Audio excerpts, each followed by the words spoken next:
તારીખ 23મી નવેમ્બર 2025ના રોજ ડભોઈ તાલુકાના રાઠોડવાસમાં 45 બાળકોને ચોપડા પેન વિતરણ ભાતીજી યુવક મંડળ ગુજરાત દ્વારા કરવામાં આવ્યું, જેમાં પ્રમુખ શ્રી ફતેહસિંહ રાઠોડ દ્વારા વ્યસન મુક્તિની વાત અને શિક્ષણ વધારવાની વાત કરવામાં આવી।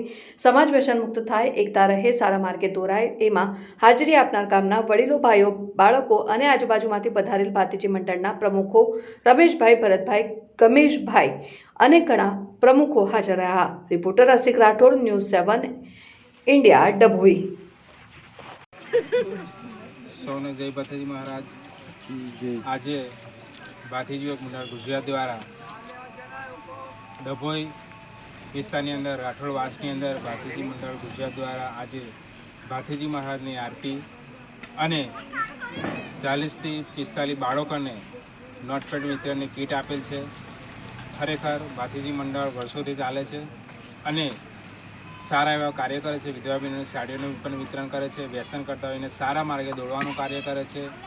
મા બાપની સેવા નથી કરતા એવા વિસ્તારોની અંદર જઈને મા બાપ શું છે એની સમજણ આપે છે અને છેલ્લા 12 વર્ષથી સતત ભાથીજી મંડળ આખા ગુજરાતની અંદર ગામે ગામ પ્રચલિત થયેલું છે અને આવનારા સમયની અંદર પણ સમાજ આગળ જાય અને સારી એવી પ્રગતિ કરે એવા અમે આ યુવાનો ભેગા મળીને આજે ઘણા બધા સંખ્યાની અંદર ડભોઈની અંદર 100 થી 150 યુવાનો અહીંયા ભેગા થઈને અને ગામના માતા બહેનો, વડીલો, નાના ભૂલકાઓ ભેગા થઈને મહારાજની આરતી કરી અને સારા એવા સંકલ્પ લીધા, આગળ સુધારવાના અને પોતાના બાળકોને ભણાવવાના, શિક્ષણ વધારવાના કાર્યોનો સંકલ્પ લીધો છે। એટલે ખરેખર હું ભાથીજી માના ચરણોમાં આજે પ્રાર્થના કરું કે અમારો સમાજ આગળ જાય અને વધુમાં વધુ પ્રગતિ કરે, એ જ આજે ભાથીજીના ચરણોમાં પ્રાર્થના।